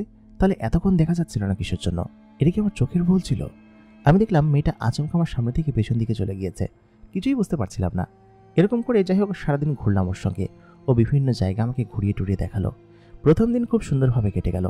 কেন যেন মেয়েটাকে প্রথম যেদিন দেখেছিলাম, মানে 2-3 দিন আগে, সেদিনটা দেখেই আমার ওর প্রতি একটা অন্যরকম টান চলে এসেছে। কেন জানি না ওকে আমার ভালো লাগতে শুরু করেছে। কারণ মেয়েটা এত সুন্দর, মনে হচ্ছিল যে সৃষ্টিকর্তা নিজের হাতে তৈরি করেছে ওকে এবং আমার জন্যই যেন সৃষ্টি করেছে। সব মিলিয়ে ওকে আমার এত পরিমাণ ভালো লাগতে শুরু করলো যে আমি বলে বোঝাতে পারবো না। যাই হোক, এর 2 দিন পরের ঘটনা। আমি সত্যি সত্যি মোবাইল ফোনে এবার ছবিটার দিকে তাকিয়ে দেখলাম সত্যি সত্যিই ও নেই। এবং এরপরে আমি বেশ কয়েকটা ছবি তুলেছি। আমি নিজের চোখে চেক করেছি যে ছবিগুলোর মধ্যে ও ছিল, কিন্তু এখন ছবিগুলোর মধ্যে ও নেই। মনে হচ্ছে কেউ ফটো এডিটর দিয়ে সাবজেক্টটাকে চেঞ্জ করে দিয়েছে, শুধুমাত্র ব্যাকগ্রাউন্ডটা দেখা যাচ্ছে। আমি ওকে গিয়ে ধরলাম যে এটা কি হচ্ছে, কারণ এখানে সমস্ত কিছু আজব এবং সমস্ত কিছু খুবই অদ্ভুত। ততক্ষণে মেয়েটার প্রতি আমার অন্যরকম একটা টান চলে এসেছে এবং তাকে আমি চার্জ করেও বলতে পারছি না। মেয়েটা তখন সত্যি সত্যি বলল কি যে, আপনি সত্যিটা বললে ভয় পাবেন না তো? আমি তখন বললাম, না না, আপনি বলুন, আমি পুলিশ ট্রেনিং নিয়েছি, আমি ভয় পাবো না, আপনি আমাকে বলুন। তখন ওই মেয়েটা বলতে লাগলো, আসলে সেদিন যখন আপনি জঙ্গলের ভিতরে হারিয়ে গেলেন, সেদিন থেকেই আমি আপনাকে ফলো করছি এবং আপনি যখন ওই গুহার ভেতরে ওইখানে বাসা তৈরি করলেন, সেদিন থেকে আমি আপনাকে দেখছি। প্রথম দেখায় আপনার প্রতি আমার একটা অন্যরকম টান চলে আসে। আর তার আগে আমি বলে রাখি, আসলে আমরা কোনো আশরাফুল মাকলুকাত নই। আপনি যেমন আশরাফুল মাকলুকাত মানুষ, এটা অবশ্য আমার ভাই বলেছে। মানুষ বলে যে কোনো গোত্র আছে পৃথিবীতে, সেটা আমি জানতাম না। কারণ এই পাহাড়ের বাইরে আমি কোনোদিন যাইনি এবং আমার ভাই এবং মা কোনোদিন যেতে দেয়নি। কারণ আমার আব্বা মারা যাওয়ার পর থেকে, আমার আব্বা খুবই ভালো একটা জিন ছিল। আব্বা মারা যাওয়ার পর থেকে আমি সাধারণত অন্য কোথাও যাই না বা আমার মা আমাকে যেতে দেয় না। কিন্তু প্রথম যেদিন কোনো ভিন্ন গ্রহের একটা প্রাণী আমাদের এই জঙ্গলের ভিতরে দেখলাম, তখন সেটা দেখেই আমি অবাক হয়ে গেলাম যে এরকম একটা ভিন্ন মানুষ, মানে আপনাদেরকে মানুষ বলে সেটা আমি পরবর্তীতে জেনেছি, এরকম একটা ভিন্ন জাতি যারা কিনা এখানে এসেছে, আপনাকে দেখে আমি খুব বিস্মিত হয়েছিলাম এবং খুবই অবাক হয়েছিলাম। তারপর যখন আপনি দেখলাম যে আপনি আমাকে ফলো করছেন, আমাকে দেখতে পাচ্ছেন, আমি তখন লুকিয়ে ওইখান থেকে সরে গেলাম এবং আপনি এক প্রকার আমাকেই দেখতে গিয়ে সম্ভবত পাহাড় বেয়ে নিচে পড়ে গেলেন এবং তারপরে আমি ওইখান থেকে তুলে আপনাকে নিয়ে আসি। কারণ আমি প্রচণ্ড পরিমাণ ভয় পেয়ে গিয়েছিলাম এবং আপনি এত চমৎকার কিসের জন্য বলুন তো? আপনাকে দেখিয়ে ওই প্রথম দিনই আমার ভালো লেগে গিয়েছিল এবং তারপর আপনাকে এখানে নিয়ে এসে আমি শুধু ভাবছিলাম যে আপনাকে যদি সুস্থ করা যায়, আপনাকে যদি ভালো করা যায়, এবং এরকম করেই আপনার সেবা যত্ন করেছি। এবং আপনি বিশ্বাস করবেন কিনা জানি না, আমরা আসলে কোনো মানুষ নই, আমরা জিন জাতি এবং এখানে শত শত বছর ধরে আমরা বসবাস করছি। সেদিন প্রথম দেখায় আপনাকে আমি আমার মন দিয়ে ফেলেছিলাম। এটা আপনাকে বলা ঠিক হচ্ছে কিনা জানি না, কারণ আপনারা স্বাভাবিক মানুষ নন এবং আমিও কোনো স্বাভাবিক মানুষ নই, কারণ আমরা হচ্ছে গিয়ে জিন এবং আপনি মানুষ। সব মিলিয়ে আপনার সঙ্গে আমার যাবে কিনা আমি বলতে পারবো না, তবে আপনাকে আমি আমার মন দিয়ে ফেলেছি। এটা আমি আমার বান্ধবী বলতে নিষেধ করেছিল, তবুও আমি অনেক কষ্ট করে আপনাকে বলে দিচ্ছি। এই বলে মেয়েটা এখান থেকে দৌড়ে চলে গেল। সম্ভবত লজ্জা পেয়েছে। জিন এবং মানুষ দুজনের মধ্যেই লজ্জা বিষয়টা স্বাভাবিক। তারপর আমি নিজেও খানিকটা লজ্জা পেলাম, কারণ মেয়েটাকে আমার পছন্দ হয়েছে এবং তার প্রতি একটা অন্যরকম টান অনুভব আমি করছি, যেটা আমি নিজেও বুঝতে পারছি। এবং তাকে যে আমি ভালোবেসে ফেলেছি সেটাও বোঝানো সম্ভব নয়, কারণ আমার মনের ভিতরে তখন অন্যরকম উথাল পাথাল চলছে। আমি 2 দিন কেটে গেল এরকমভাবেই। মেয়েটা আমার সামনে আসতো না লজ্জায়। একদিন তার হাতটা শক্ত করেই চেপে ধরলাম। তার হাতটা এত বেশি নরম ছিল, এর আগে সম্ভবত চিকিৎসাধীন অবস্থায় সে হয়তো দেখেছে বা ধরেছে, কিন্তু আমি তো ধরিনি। আমি ধরে অবাক হয়ে গেলাম এবং সে আমাকে বলল কি যে, ছাড়ুন, আমাকে যদি ভাইয়া দেখে ফেলে তাহলে হয়তো সমস্যা হবে। তারপর আমি বললাম কি যে, আমার ভাই দেখলে সমস্যা হবে না, তুমি আমাকে সেদিনকে পাগল করে এরকমভাবে আমার থেকে দূরে দূরে বেড়াচ্ছ, এটা কি ঠিক হচ্ছে নাকি? মেয়েটি তখন বলল কি যে, জানি না। মনে হয় সে লজ্জা পেয়েছে এবং লজ্জায় তার মুখ লাল হয়ে গেল। সে আমার হাতটা ছাড়িয়ে দিয়ে ওইখান থেকে চলে গেল। তারপর আমি বললাম কি যে আমাকে তো এখন যেতে হবে, আমি তো এখন পুরোপুরি সুস্থ, তাই না? মানে ওর ভাইকে বললাম কি যে, তখন ওর ভাই বলল কি যে, হ্যাঁ, আপনি কোন দিকে থাকেন বলুন তো, আপনাকে কি যে কোনো লোকালয়ে নামিয়ে দিয়ে আসলে আপনি যেতে পারবেন? কারণ হচ্ছে আমাদের বেশি দূরে যাবার অনুমতি নেই, আমাদের হয়তো, আপনি বলুন কোন পর্যন্ত যাবেন। তখন আমি বললাম কি যে, দেখুন, আপনারা যে জিন সেটা আমি জানি এবং আপনার বোন আমাকে সমস্ত কিছু বলেছে, সে বিষয়ে আমি কাউকেই বলবো না এবং আপনারা কোথায় থাকেন সে বিষয়েও তো আমি জানি না। তবে আপনাদের প্রতি আমি চিরকৃতজ্ঞ থাকবো। আপনাদের যদি কোনো সময় কোনো উপকার লাগে আমাকে নিশ্চয়ই জানাবেন। তখন সেই লোকটি বলল কি যে উপকার তো আপনাকে করতেই হবে, কারণ হচ্ছে আমার বোন আপনাকে পছন্দ করেছে। আমাদের মধ্যে যদি কোনো জিন কোনো মানুষকে পছন্দ করে তাহলে তাকে সারা জীবনের জন্য তার সাথে রাখে, কিন্তু আপনি তো একজন মানুষ, এজন্য আমি আপনার কাছে অনুমতি চেয়ে নিচ্ছি। যদি আপনি আমার বোনকে বিয়ে করতে চান তাহলে আমরা হয়তো আপনি আপনার ঋণ শোধ করতে পারবেন। তখন আমি বললাম কি যে আসলে কি বলবো, আপনি নিজেও যেহেতু এই কথা বলছেন, আপনার বোনকেও আমার পছন্দ হয়েছে, তাহলে আপনার বোনকে আমি বিয়ে করতে রাজি আছি। এই কথা বলার পর উনি বললেন কি আচ্ছা ঠিক আছে, আপনি আপাতত আপনার ডিউটিতে যান, আপনার কাজকর্ম করুন, আর আমাদের ওদিকে কিছু কাজ আছে, আর আমার বোন তো কোথাও সরে যাচ্ছে না, আপনি আগে আপনার পরিবারের সাথে দেখা করুন, সব মিলিয়ে আপনি আগে সুস্থভাবে এক জায়গায় গিয়ে বসুন, তারপর আপনার সঙ্গে আমি দেখা করবো গিয়ে। তারপর ওই দিন বিকেলবেলা আমি ওই মেয়েটিকে, ওর নাম ছিল হচ্ছে আত্মাম, আত্মাম কেমন নাম আমি জানি না, তবে জিনিয়াদের নাম নাকি এরকমই হয়। তো আত্মাম হচ্ছে গিয়ে আমাকে বিদায় দিল এবং আমাকে এক প্রকার জড়িয়ে ধরে কান্না করলো। এই কয়েকদিনে আত্মামের প্রতি আমার এক প্রকার অন্যরকম ভালো লাগা এবং ভালোবাসা চলে এসেছে। তো আমি ওই যে ছেলেটা ছিল, ওই ছেলেটার নাম ছিল হচ্ছে কেম। তো কেম আমাকে হচ্ছে গিয়ে আমার থানার যে জায়গা কোয়ার্টার, সেই কোয়ার্টার পর্যন্ত আমাকে দিয়ে গেল এবং ও চিনে না নিজেও, আমি নিজেই চিনে নিয়ে আসলাম যে এই জায়গা ওই জায়গা, কারণ দূরে তো খাগড়াছড়ি শহরটা দেখা যায়। এবং আমি সেই ক্যাম্পের পাশে চলে আসলাম। আসার পরে আমাকে কেম বলল কি যে আচ্ছা ঠিক আছে আপনি যান, আপনার সঙ্গে পরবর্তীতে দেখা হবে। তো এই কি একটা অদ্ভুত বিষয় যে আত্মাম নিজেও আমার পিছন পিছন চলে এসেছে আমাকে নামিয়ে যাওয়ার জন্য, এবং যাওয়ার সময় ও আমাকে জড়িয়ে ধরলো এবং ওর ভাই ততক্ষণে কিন্তু চলে গিয়েছে ওকে রেখে। বললো কি যে তুই সামনে আয়, আমি যাচ্ছি, মানে আমাদেরকে প্রাইভেসি দিয়ে গেল। এরকম ভাই কোথায় পাওয়া যায় আমি জানি না, তবে খুবই কোঅপারেটিভ ছিল। এবং আত্মাম প্রথমবারের মতো আমাকে জড়িয়ে ধরে আমাকে চুমু খেলো, এবং ওই চুমু খেয়ে যে গিয়েছে এরপরে আমার আর মাথা ঠিক ছিল না। আমার অন্যরকম একটা চিন্তাধারা আমার মাথার ভিতরে চলে এসেছে যে ওকে ছাড়া কোনোভাবেই সম্ভব না আমার থাকা, সে জিন হোক বা পরি হোক, যেটাই হোক আমি ওকেই পছন্দ করি এবং ওকেই আমি সারা জীবন ওর সঙ্গে থাকবো। তো যাই হোক, আমি এরকম করে আমি যখন থানার ক্যাম্পের কাছাকাছি আসলাম, ততদিনে প্রায় 15-16 দিন পেরিয়ে গিয়েছে। তো আমাকে দেখে সকলে অবাক হয়ে গেল যে এসআই আলামিন, আপনি কি এখনও বেঁচে আছেন? আমরা তো ভেবেছিলাম আপনাকে তো পুরো জঙ্গলে খোঁজা হয়েছে, আপনি কোথায় গিয়েছিলেন? ভেবেছিলাম হয়তো কেউ আপনাকে গুম করে দিয়েছে। তখন আমি বললাম কি যে আমি ঠিক আছি, আমি জঙ্গলের রাস্তা হারিয়ে ফেলেছিলাম, মোটামুটি একটু অসুস্থ হয়ে পড়েছিলাম, এই জন্য ওখানে একটা বাড়িতে আমি ছিলাম, এবং সব মিলিয়ে এখন আমি ভালো আছি, আপনারা চিন্তা করবেন না। তো যাক, আমাকে নিয়ে একটা হই হুল্লোড় পড়ে গেল এবং ডিপার্টমেন্টে সবাই ভেবেছিল যে আমি মারা গিয়েছি, কিন্তু না, আমি ততক্ষণে আছি। এবং সকলে মিলে আমাকে হচ্ছে গিয়ে সংবর্ধনা জানালো, অ্যাপ্রিসিয়েট জানালো, কারণ ততদিনে আমার হচ্ছে গিয়ে এক প্রকার সে ইনক্রিমেন্ট বেড়েছে, সব মিলিয়ে আমার একটা অন্যরকম ডিমান্ড এখানে হয়েছে। এবং আমাকে বললো কি যে আপনি যেহেতু এত একটা ফাড়া কাটিয়ে এসেছেন, আপনি এক কাজ করুন, আপনি আগামী সপ্তাহে বাড়িতে চলে যান, আপনাকে আমি হেড অফিস থেকে ছুটি ম্যানেজ করে দিচ্ছি, আপনি 2-3 সপ্তাহ বাড়ি থেকে কাটিয়ে আসুন। সাধারণত এত বড় লম্বা ছুটি পুলিশদের দেওয়া হয় না, কিন্তু আমার সাথে যেহেতু এত বড় একটা ইনসিডেন্ট ঘটেছে এবং আমি খানিকটা অসুস্থ, ওনারা দেখেছেন যে আমার শরীরের ক্ষতগুলো, এবং সেগুলো দেখে ওনারা বললো কি যে আপনি 2-3 সপ্তাহ যতদিন পরে আপনি ছুটি কাটিয়ে আসুন। তো এর মাঝখানে ওদিন রাত্রেবেলা আমি আমার নিজের রুমে গেলাম। সাধারণত রুম শেয়ার করে থাকা হতো, তো আমার রুমে যে ছিল ওই রুমমেট হচ্ছে গিয়ে ওই দিনকে ছিল না আর কি, আমি রুমে একাই ছিলাম। তো আচমকা রাত 1টা বাজে, ওই দিনকে আমার 10টা পর্যন্ত ডিউটি ছিল। তো আমি বললাম কি যে সমস্যা নেই, আমি ডিউটি করতে পারবো। 10টা পর্যন্ত ডিউটি শেষ করে আমি বাসায় এসে গোসল করে নিজের রুমে শুয়েছিলাম। ঠিক তখন আমি খেয়াল করলাম যে আত্মাম, মানে হচ্ছে আমার সেই পরিপ্রেমিকা, যার সঙ্গে কিনা মাত্র কয়েকদিনই পরিচয় আমার এবং যাকে ভালোবেসে ফেলেছি, সেই পরিপ্রেমিকা আমার সামনে দাঁড়িয়ে আছে। আত্মামকে দেখে সত্যি আমি নিজেকে ধরে রাখতে পারলাম না, আমি ওর কাছে এগিয়ে গেলাম এবং এগিয়ে গিয়ে ওকে শক্ত করে জড়িয়ে ধরলাম, এবং আত্মাম নিজেও বুঝতে পারেনি যে ওকে আমি এরকমভাবে জড়িয়ে ধরবো আর কি। তো যাই হোক, ও আমাকে এসে বললো কি যে আপনি কোথায় এরকমভাবে আমাকে রেখে চলে আসলেন, আমার তো এক ফোঁটাও ভালো লাগছে না ওখানে থাকতে, আপনার সঙ্গেই থাকতে ভালো লাগছে।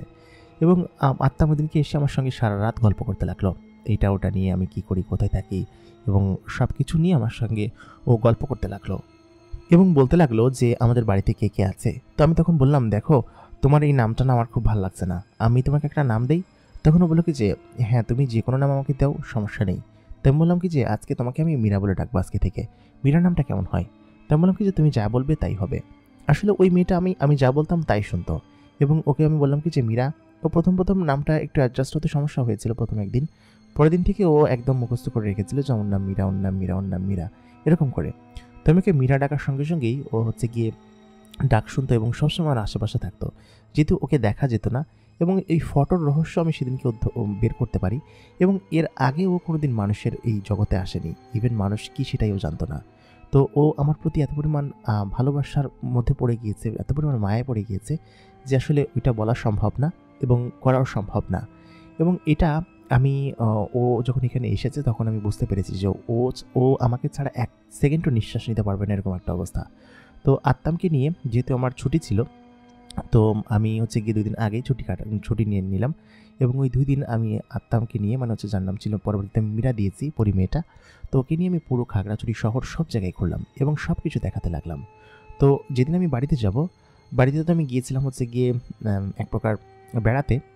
তো বাড়িতে গিয়ে এত বড় একটা ঘটনা ঘটবে সেটা আমি কখনো কল্পনা করিনি। এবং এর পরবর্তীতে যা ঘটেছিল সেটা শুনলে আপনারা নিশ্চয় অবাক হবেন। তো মীরা আমার সঙ্গে যাওয়ার জন্য পাগল হয়ে যায় যে আমি বাড়িতে যাব এবং আপনার পরিবারের সবাইকে আমি দেখব। মীরা যেহেতু এর আগে কোনো সময় মানুষের সংস্পর্শে আসেনি, মেশেনি, তো মীরা বাড়িতে যাওয়ার জন্য একদম পাগল হয়ে গেল। তেমন আচ্ছা ঠিক আছে মীরা, তুমি তাহলে চলো আমার সঙ্গে। তো যেহেতু আমাদের অঞ্চলে বাসে করে যেতে হয়, তো আমি 2টা সিট কাটলাম। সবাই তো আর মীরাকে দেখতে পাচ্ছিল না। তো আমি বললাম কিছু, তুমি কি পাগল হয়েছো মীরা? তুমি এক কাজ করো, তুমি মানুষের রূপে আসো এবং এই বেশ বাদ দাও। কারণ হচ্ছে 2টা সিট নিয়েছি এবং আমরা পাশাপাশি বসে যাব। একটা সিট ফাঁকা গেলে মানুষ এসে ডিস্টার্ব করবে এবং বসতে চাইবে এখানে। তুমি সেহেতু এক কাজ করো, তুমি মানুষ আসল রূপে আসো, তুমি মানুষকে দেখা দাও। তো যাই হোক, মীরা বললো কি আচ্ছা ঠিক আছে।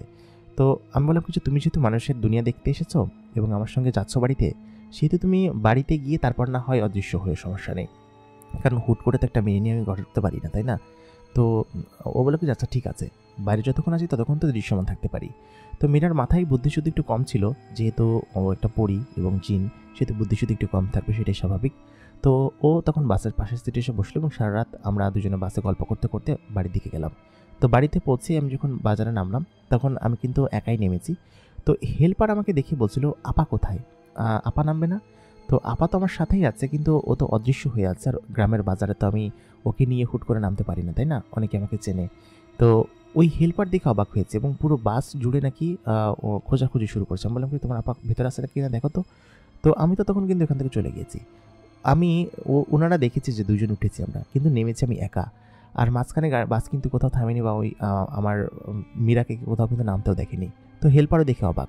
তো হেল্পার তো জানে না যে আমার প্রেমিকা একটা পরী এবং সে অদৃশ্য হয়ে বর্তমানে আমার সঙ্গে হাঁটছে।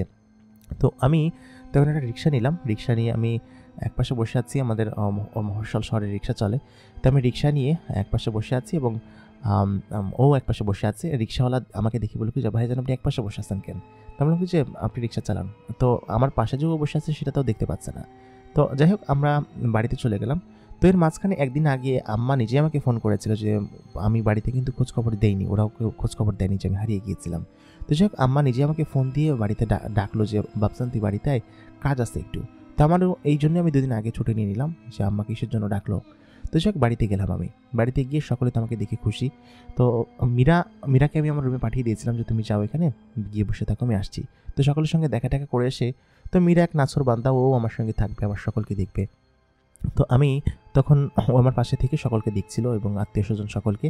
তো মীরার এইসব বিষয়গুলো খুব ভালো লাগছিল এবং মীরা সমস্ত বিষয় মিলিয়ে ও খুবই আনন্দের সঙ্গে ছিল সেখানে। তো সে ওদিনকে যেহেতু পৌঁছাতে রাত হয়ে গেল, মীরা যেহেতু আমার সঙ্গেই থাকবে রাতে, আর ফাঁড়িতে তো আমার সঙ্গে রাতে থাকতে পারতো না, কারণ হচ্ছে গিয়ে রাতে আমার রুমমেটরা ছিল, রুমমেটটা থাকতো এখানে। তো সেহেতু এখানে আমি মীরা এবং আমি প্রথম রাত একসঙ্গে থাকা এবং ওই দিন রাতেই মীরার সঙ্গে আমার শারীরিক সম্পর্ক হলো। তো মীরা বিষয়টা হচ্ছে কি নিজেও বুঝতে পারিনি, আজ করতে পারিনি, আমিও আজ করতে পারিনি। তো আমি ওই দিনকেই খেয়াল করলাম যে পরীদের শরীর আসলে মানুষের শরীর থেকে একটু আলাদা হয় এবং একটু ভিন্ন টাইপের হয় এবং ওদের সাথে শারীরিক সম্পর্ক করে অনেক বেশি মজা আমি টের পেলাম। এর আগেও আমি এইটা বলছি কারণ এর আগেও আমি আমার গার্লফ্রেন্ডের সঙ্গে এমনটা করেছিলাম এবং সেই বিষয়টা সম্পর্কে তো আমি জানি। তো সব মিলিয়ে আমার ওই রাতটা এত পরিমাণ ভালো কাটলো, মনে হচ্ছিল যে এটাই মনে হয় আমার প্রথম বাসর রাত। তো সব মিলিয়ে মীরার সঙ্গে আমি 2 দিন এরকমভাবে থাকলাম এবং তৃতীয় দিনের আমার মাথায় একদম আকাশ ভেঙে পড়ার মতো একটা অবস্থা, একটা ঘটনা ঘটলো। সেটা হচ্ছে আমার আব্বা এবং আম্মা আমাকে ডেকে বললো কি যে আপনাকে মানে তোমাকে এখানে ডেকে নিয়ে আসার কারণ হচ্ছে গিয়ে আমার এক বন্ধুর মেয়ে আছে, তাকে আমি কথা দিয়েছি তার সঙ্গে তোমার এই শুক্রবার বিয়ে এবং এটা ফাইনাল। তুমি কী বলবে জানি না, তবে আমি জানি যে তুমি আমার উপর কথা বলবে না। তখন আমি আব্বা আম্মাকে বলি যে, আব্বা আম্মা তোমরা এটা কী করছো, কী বলছো তুমি এটা? একটা বিয়ে করব, আমার সম্মতি থাকা দরকার আছে, আমার পছন্দ হওয়ার একটা ব্যাপার আছে, তোমরা এরকমভাবে তো করতে পারো না। তখন এই কথা বলার পর আব্বা বলে কি যে, আমি যেটা করেছি সেটাই করতে হবে, এটা না করলে সমস্যা আছে, এবং আমি ওকে কথা দিয়ে ফেলেছি। তা আমি যখন চিল্লাচিল্লি করতে লাগলাম যে আমার আমার কোনো দাম নেই, আমার কথার কোনো দাম নেই, আমার তো একটা পছন্দ আছে। তো যে মেয়েটার সঙ্গে ঠিক করেছিল বিয়ে, সেই মেয়েটাও দেখতে শুনতে ঠিকঠাক, খুবই সুন্দরী, সব মিলিয়ে ঠিকঠাক আছে। তবে আমি তো মীরাকে পছন্দ করি, জিন মেয়েটাকে, পরীটাকে পছন্দ করি, এবং মীরা সেটা দাঁড়িয়ে ওখানে শুনেছে। তো এটা শুনি মীরাটা কান্না করতে করতে নিজের রুমে চলে গেল। তো আমি আচমকা মীরার পেছন পেছন চলে গেলাম এবং একটা অদ্ভুত আচরণ করতে শুরু করলাম। ওরা তো আর মীরাকে দেখতে পাচ্ছিল না। তো আমি তখন বললাম কি যে, তুমি চিন্তা করো না, আমি বিষয়টা দেখছি। তো যাই হোক, মীরা এই কয়েকদিনই কান্না করলো এবং বললো কি যে, দেখুন, আপনি যদি কোনো উল্টোপাল্টা কোনো কিছু করেন তাহলে কিন্তু আমি ওটাকে ছেড়ে দিব না। ও আমাকে এক প্রকার হুমকি ধামকি দিতে লাগলো এবং কান্না করতে লাগলো, আমাকে জড়িয়ে ধরে। এই 1 সপ্তাহ 2-3 দিন মাঝখানে, আমি তো এসেছি 2 দিন হলো, এবং 3 দিনও আমার কাছে ওকে ভিড়তে দেয়নি। বললো কি যে, তুমি কি করবে আমি জানি না, তবে আমি যখন বোঝালাম তখন বুঝে আমার কাছে আসে, কিন্তু রাত্রেবেলা আমার কাছে থাকে না, ও নিচে ওই পাশে গিয়ে সোফায় গিয়ে ঘুমায়। তো সব মিলিয়ে একটা অন্যরকম পরিবেশ। তো বিয়ের দিন চলে আসলো, চারিদিকে সমস্ত কিছু তোড়জোড় চলতে লাগলো, এবং সমস্ত কিছু কিন্তু হয়ে গিয়েছিল আর কি। ওই দিন আমাদের বিয়ে হয়ে যাবে এরকম একটা অবস্থা। তো আমি তখন রুম বন্ধ করে বসেছিলাম, কাপড় চোপড় দিয়েছে আমাকে পরার জন্য, আমি পরবো না আর কি। তো এর পরের দিন হচ্ছে কি আমার বিয়ে। আজকে হচ্ছে গায়ে হলুদের অনুষ্ঠান ছিল।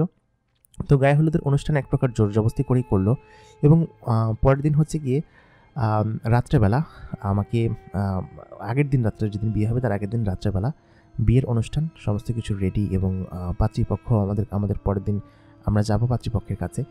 তো সব মিলিয়ে এরকম একটা পরিবেশের মধ্যে দিয়ে আমি কী করবো কিছুই বুঝতে পারছিলাম না। আমি নিজের রুমের দরজা বন্ধ করে বসেছিলাম, এবং তার পরবর্তীতে যখন এই পর্যন্ত যখন ঘটনাটা আসে, এর পরবর্তীর ঘটনা হচ্ছে গিয়ে আমি বলছি, মানে হচ্ছে গিয়ে প্রথম আপনাকে যে বলেছিল যে এটা আমার ভাইয়ের জীবনের সত্য ঘটনা, আমি হয়ে বলছি, এবং এতক্ষণ যে ঘটনাটা বলেছি এটা আমার বড় ভাই আলামিন হয়ে বলেছি আমি, এবং এর পরবর্তী ঘটনাগুলো আমি বলছি আর কি। কারণ হচ্ছে গিয়ে পরবর্তী ঘটনাগুলো একটু ক্রিটিক্যাল, এবং ওই রাতেই হচ্ছে গিয়ে আমার ভাইয়ের কাছ থেকে আমি সমস্ত ঘটনা শুনি। এবং আমার ভাই আমার সঙ্গে খুবই ফ্র্যাঙ্ক ছিল, আমরা একই ইয়ারে জন্ম, মানে হচ্ছে গিয়ে এক বছর কম বেশি জন্ম, আমাদের 1 বছর ছোটো বড়। তোর সঙ্গে কিন্তু আমার একটা ভালো বন্ডিং ছিল। তো ওই রাতের বেলা আমাকে ডেকে আমাকে বলে কি যে ভাই এরকম অবস্থা, আমরা খুবই ফ্র্যাঙ্ক ছিলাম, আমরা তুই তুকারি করে কথা বলতাম। তো আমাকে সমস্ত ঘটনা খুলে পড়ে একদম গোড়া থেকে এই পর্যন্ত যা হয়েছে, এবং আমার চোখের সামনে সেদিন আমার সেই পরিভাবিকে দেখে আমি সত্যি অবাক হয়েছিলাম, এবং আমার বিশ্বাস সীমা ছিল না সেদিন যে আসলে পৃথিবীতে পরি বলতে কিছু হতে পারে, এবং সে দৃশ্যমান থেকে অদৃশ্য থেকে দৃশ্যমান হয় আমার চোখের সামনে। তো আমি দেখে কিঞ্চিৎ ভয় পেয়ে গিয়েছিলাম, আমার বুকে থুথু দিই। তখন আমি দেখলাম যে ওই পরিমেয়েটা এত সুন্দর, এবং আমার ভাই ওকে ধরে বসে আছে, এবং এতক্ষণ আমাদের পাশেই বসেছিল, সেটা আমি একদমই দেখতে পাইনি। তো আমি তখন বললাম যে খুবই ভয়ঙ্কর ব্যাপার এটা, আসলে কীভাবে আমি কিছু বুঝতে পারছি না, আমার মাথায় কিছু আসতেছে না। তো তখন আমি বললাম কি যে একটা উপায় আছে, সেটা হচ্ছে তুই এক কাজ কর, তুই চলে যা, তুই এখান থেকে চলে যা, তুই ভাবিকে নিয়ে ভাবির দেশে চলে যা, না হলে তুই এখানে থাকতে পারবি না। কারণ আব্বাকে আমি চিনি, আব্বা যেভাবেই হোক বিয়ে দিয়েই ছাড়বে, এবং আব্বা তোকে বিয়ে না দিয়ে ছাড়বে না, কারণ আব্বাকে তো তুই চিনিস, সে কী পরিমাণ ঘাওড়া লোক। তো ওই রাতের বেলা আমি ওকে এই কথা বলে চলে আসি।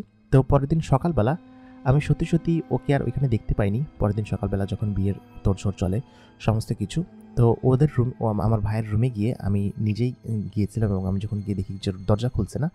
তো সব মিলিয়ে আমি দরজার বাইরে থেকে কিন্তু ভেতর থেকে লাগানো ছিল দরজা, অ্যান্ড ইভেন আমি কেউ দরজা ভেতর থেকে লাগিয়ে বাইরে কীভাবে চলে যায় সেটা আমাদের জানা ছিল না, দরজা ভেতর থেকে লক করা ছিল। তো ভেতর থেকে দরজা কেউ খুলছিল না। তো বাড়ির মধ্যে একটা অন্যরকম শোরগোল পড়ে গেল যে আমার ভাই আলামিন, সে দরজা খুলছে না, সে ঘরের ভিতরে কি করছে না করছে, সারা শব্দ করছে না। তো যাই হোক, সকলে এসে দরজা ভাঙলো। তো যেহেতু আমাদের ঘরটা অনেক আধুনিক ঘর ছিল, এবং আমরা বেশ ভালো সম্ভ্রান্ত পরিবারে ছিলাম, বড়লোক ছিলাম, তো ভালো একটা দরজা লাগানো ছিল। তো সেই দরজাটা ভাঙতেও বেগ পোহাতে হলো, সাপল টাপল দিয়ে এক প্রকার ভেঙে তারপর ঘরের ভিতরে ঢোকা হলো। তো ওই ঘরের ভিতরে কোথাও তন্ন করে খুঁজেও আমার ভাই আলামিনকে পাওয়া গেল না। কিসের জন্য? কারণ ঘটনা তো গত রাতে আমি শুনেছি এবং জানি যে কী হয়েছে। তো আলামিন ওই রাতের বেলা, আমার সেই পরিভাবে নিশ্চয়ই আলামিনকে নিয়ে রাতের বেলা এখান থেকে গায়েব হয়ে গিয়েছে। এবং ওই দিন থেকে আমি বিশ্বাস করা শুরু করেছি যে আসলেই জিনেরা অনেক শক্তিশালী, এবং তারা যে কোনো কিছু করতে পারে যে কোনো মুহূর্তে, এবং ওই জিনের দুনিয়ায় নিয়ে গেছে, এটা আমি সেদিনকে বিশ্বাস করেছিলাম। তো সকলেই অবাক যে আলামিন উধাও হয়ে গেল কিভাবে।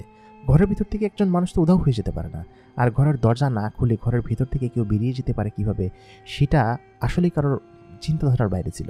কারণ আব্বা জানতো যে আলামিন এরকম কোনো কিছু একটা করবে, এই কারণে ঘরের বাইরে নাকি আব্বা পাহারা দিয়েছিল। এটা আমি পরের দিন জানতে পেরেছি।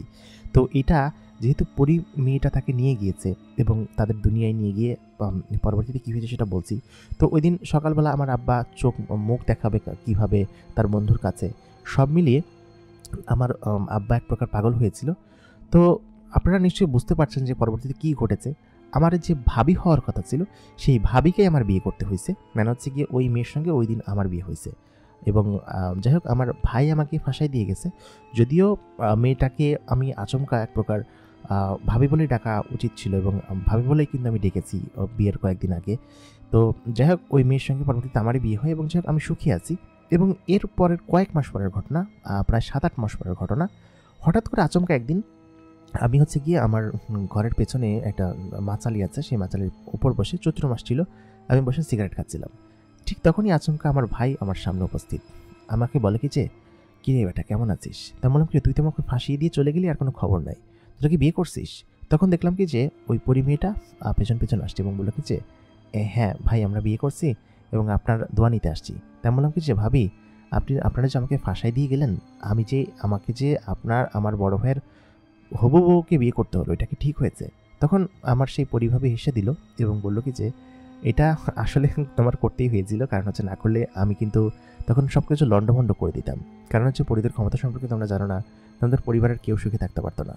তো যাই হোক আমি বললাম, ভাবি থ্রেট দিন না, এখন আপনারা আমাদের আত্মীয়, আপনি আমাদেরকে ওইখানে কবে নিয়ে যাচ্ছেন সেটা বলেন। আপনাদের দুনিয়া দেখার শখ আমার, এবং যেদিন থেকে আমি বুঝেছি যে পরির ক্ষমতা আছে, জিনেদের সম্পর্কে আমি রিসার্চ করেছি এবং আপনাদের ওইখানে যাওয়ার একটা ইচ্ছা আছে। তো ভাবি বললো কি আচ্ছা ঠিক আছে নিয়ে যাব। তো যাই হোক এই পর্যন্তই ঘটনা। তারপরে হচ্ছে গিয়ে আর অনেক কিছু ঘটেছে। ইভেন আমিও মাঝে মধ্যেই আমার সেই ভাইয়ের যে শ্বশুর বাড়ি আছে সেখানেই যাই। ইভেন আমার ভাই পুলিশের চাকরিটা ছেড়ে দিয়েছে এবং এখন ওইখানেই থাকে, যেহেতু চাকরি করবে কার জন্য, কিসের জন্য করবে, এবং ওইখানেই ওর সঙ্গে থাকে। এবং আমি বলেছিলাম যে চাকরিটা তুই না ছাড়লেও পারতি, তুই চাকরি করতি, ওইখানে যেতি। তো বললো কি যে, আমি করে দেখেছি, আমি কয়েক মাস চাকরি করে দেখেছি, আসলে হয় না, আমার ওইখানে ছাড়া থাকতে ভালো লাগে না, কেন যেন ওইখানের প্রতি একটা মায়া এসে গিয়েছে এবং ওইখানেই আমার থাকতে ভালো লাগে। তো আমি বললাম আচ্ছা ঠিক আছে থাক, এবং মাঝে মধ্যে আমি সেখানে যাই। এই বিষয়ে শুধুমাত্র আমি এবং আমার ভাই জানি, আর কেউই জানে না, এবং আপনারা জানেন। তবে আপনারা তো আমাদেরকে খুঁজে বের করতে পারবেন না। এই সত্য ঘটনাটা আমি আপনাদের সঙ্গে শেয়ার করলাম এবং আশা করি আমাদের ঘটনাটি আপনাদের কাছে ভালো লেগেছে, এবং এমনটা যে ঘটতে পারে সেটা হয়তো আপনারা অনেকে বিশ্বাস করছেন না, তবে এটা বাস্তব একটি ঘটনা। তো আশা করি আজকের ঘটনাটি আপনাদের কাছে ভালো লেগেছে। যদি ভালো লেগে থাকে তাহলে অবশ্যই লাইক, কমেন্ট এবং শেয়ার করবেন। এতক্ষণ কণ্ঠে আমি আরজে ইমরান আপনাদের সঙ্গে ছিলাম। আপনারা দেখছেন ভূত বাক্স বাই আরজে ইমরান। আপনারা যদি আপনাদের জীবনের ঘটনা পাঠাতে চান তাহলে আমাদেরকে ইমেল করতে পারেন। আমাদের ইমেল অ্যাড্রেস এই ভিডিও ডিসক্রিপশনে পেয়ে যাবেন। ততক্ষণ পর্যন্ত সবাই ভালো থাকবেন, সুস্থ থাকবেন। খোদা হাফেজ।